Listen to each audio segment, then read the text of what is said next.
Welcome to Mechanical Advantage Garage. I'm Kerry, and today I got nothing. So I really hope to have some content this week, but unfortunately, hard to get parts sometimes. I was fully intending to do a power steering upgrade because the power steering in this car leaks like a sieve. It's actually really terrible. There's a leak at the bottom of the steering box with the seal. There's a leak at the lines and a leak at the power steering pump. And I went out and I bought a brand new power steering pump. And I bought me some, let's see here, brand new lines. And unfortunately, the steering box is not here yet. Actually, the new steering box is going to be kind of cool. It is a 12-to-1 ratio. Versus what's in the car stock. It's a 16-to-1, and it is virtually indistinguishable looks-wise from the stock box that's in here. So anybody looking underneath the car, looking at the steering box, won't be able to tell, but you'll be able to tell as you drive it, right? Unfortunately, it's not here, so I didn't get a chance to work on it this weekend, and so I did nothing. But I do have some concerns about the pump, and let me show you those real quick. So if you're looking at the stock Pontiac pump, it actually has a very narrow top fill tube. The cap is forever loose. It will never tighten down. It's just one of those broken caps. Some of you mentioned it on our dyno video, but you also notice how close it is to the alternator. In fact, I think the alternator actually sits up against it. But that might be because I put a smaller pulley. This is actually right here a billet pulley from Ram Air Specialties. And it's a smaller water pump pulley. So really the alternator should be over here and running a one size smaller belt. But why I'm concerned is, you know, I went through so many auto parts remanufactured pieces of power steering pumps, and they always ended up working for a couple of years and then they go garbage. So I bought a brand new one. This is actually brand new, and it's very nice, and it's got an awesome cap on it. It doesn't look stock, but more importantly, it is a Chevy style power steering pump for GM 64 to, what did it say? 66 to 76, right? But if you notice, this piece here is not the same as that tall fill reservoir for the power steering fluid. So it's going to be interesting. It can hold more power steering fluid, but it's not going to be the same shape. So I'm going to have to get a smaller belt for this. And I don't even know what the belt number is, so I'm going to have to take it to the auto parts store and figure it out. But yeah, in the meantime, I just have to wait on my steering box to get here, and then I will put that in. Unfortunately, we still can't drive the car because I'm trying to figure out what to do about the transmission. So just a quick status update on the transmission. The tranny builder that Austin knows came out here and he quoted me about $1,500 to rebuild the trans without looking inside of it, just hearing it and seeing the mess it's made. The problem with that is that B&M sells a brand new BOP bolt pattern TH400 for $1,600. And it comes with a warranty, and it's good to 650 horsepower. So I'm thinking about possibly doing that. I haven't made up my mind yet.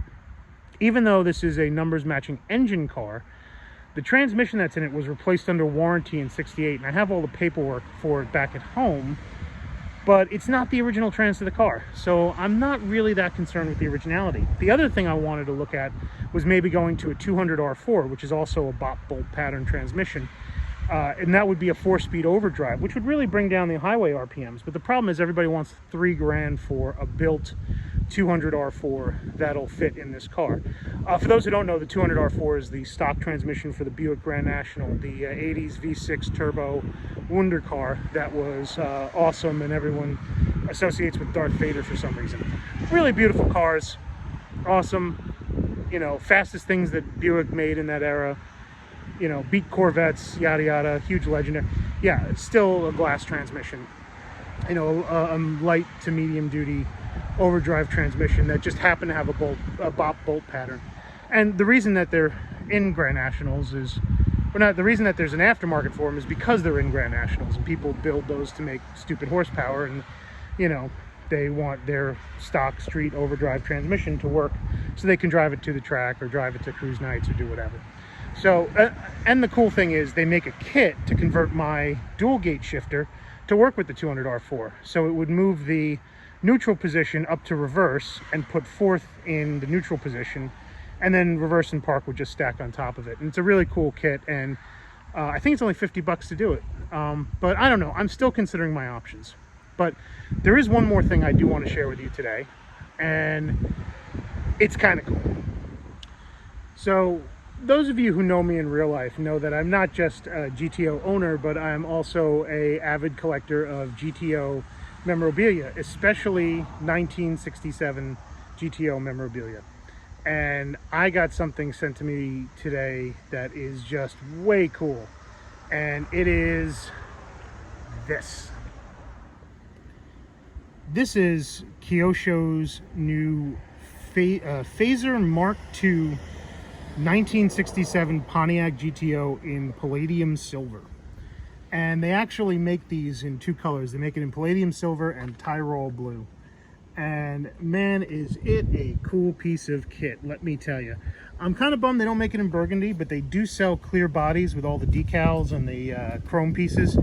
And I'm trying to get a hold of them. They're on back order right now because I want to paint one burgundy. In fact, I want to get two, and I want to paint one rusty and primered in burgundy, and then one really nice in burgundy, you know, so that I can at least say I have a restored GTO as well. What's really cool about it is the bumper is actually a separate plastic piece that's chromed, but in the headlights here, there's actually buckets so that you can install not just dual headlights, but in the parking lights too. And then here in the tail, these are actually clear decals, and there's a bucket behind here that you can install taillights in. One of the other cool details here is, if you can see right here, there's a little red thing. Even though these wheels are solid, it has an actual brake caliper. It's fake, it's not the actual brakes for this. This is an electric car, but yeah, it has rotors and brake calipers at all four corners. Something I hope to do on this car one day is a four-wheel disc conversion. But it is a really cool piece. I mean, some of the things aren't super great, like there's a body line here, and there's some decals that are lifting right out of the box. But overall, man, this is a cool piece of kit. And I'll tell you a story about this. When I was a kid, before I could drive, you know, before I was a gearhead with real cars, I had RC cars. I got my first Tamiya Hornet at about 10 years old on Easter Sunday, and Dad and I put it together, and then I started buying bodies from it. And there used to be a company, they're actually based here in Ohio, and I think they're still around, I'm not sure, called Parma, and they're in Parma, Ohio, that made Lexan bodies. And I had one of the Parma posters, because one of the hobby stores had given me their last year's poster, and it had a Lexan 1967 GTO body on the poster. But when I went to go buy one at the hobby store, my local hobby store, Willis Hobbies in Long Island, they were sold out and the body was discontinued, so I couldn't get one, and it broke my heart. I had tons of other RC car stuff. I had 69 Camaro bodies, I had 49 Mercury bodies, I had all the cool stuff. It's all still in my parents' basement, and it was great, but you know, it's something that always eluded me, was the 1967 GTO RC car. And that just goes to show you like how long I've been obsessed with these cars too, and specifically GTOs, and specifically 1967 GTOs. But you know, no video is good without at least some kind of running and driving portion of it. So I have kind of a half-charged battery in here, and I'll just take it up and down the street so you can see what it looks like.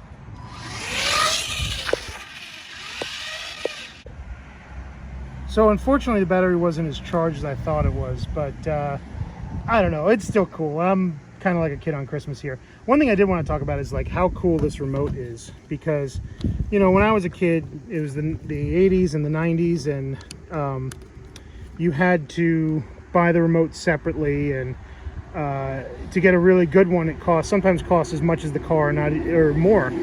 and you'd buy like a Futaba, it'd be like those white ones or the old silver and black ones.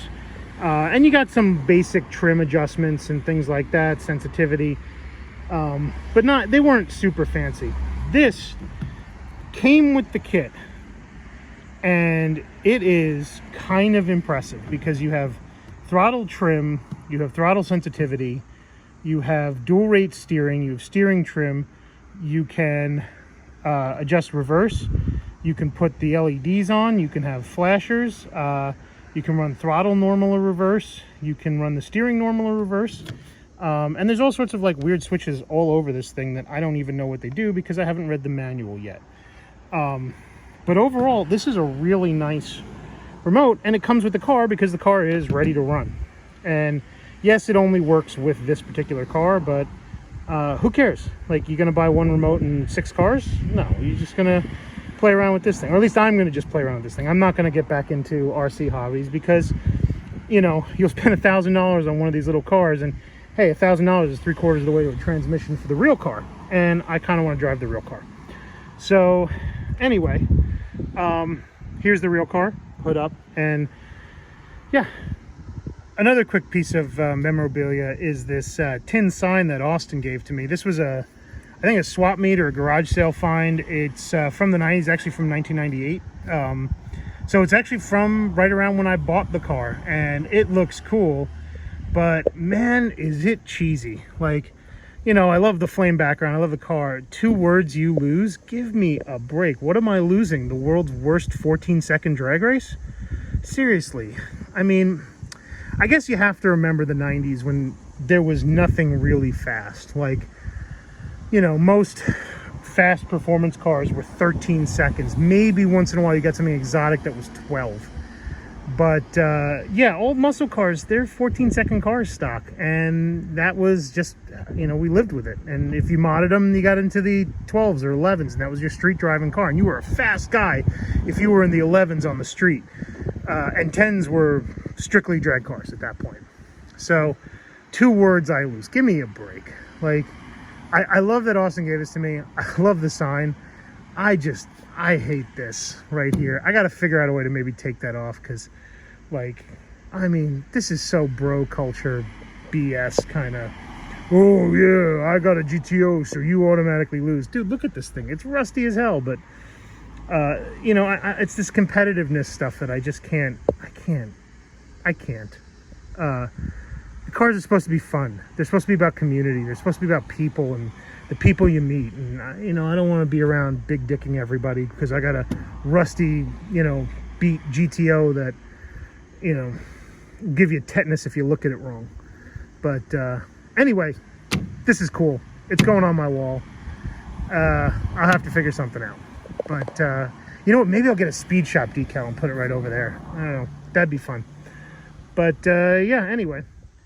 So that's about it for tonight. I'm not even going to start it up because there's no transmission fluid in the trans. And I want to get it up on a lift if Austin and Rich will humor me. Maybe when we start to do more trans work, or maybe when I start to do the power steering pump, I can get a look at it. And yeah, I don't want to burn up what's left of the pump there with no fluid in it just to start it for like 30 seconds. Car's still looking good. It's still here. It's still in one piece. I am always happy to see it. I love it. But unfortunately, short video for you this week. Hopefully I'll have more content next week. More exciting things will happen. Tranny will be ordered. Power steering box will be here. And yeah, cool things are coming. So thank you. Hit like, hit subscribe if you like my content. Hit that alert bell. I'll let you know when videos are coming, although I try to get them on Tuesday mornings. I tend to not compete with other YouTubers at that time. And also, you guys seem to really like them out on Tuesdays, so that's when they come out. But other than that, I will see you next video, and yeah, stay safe.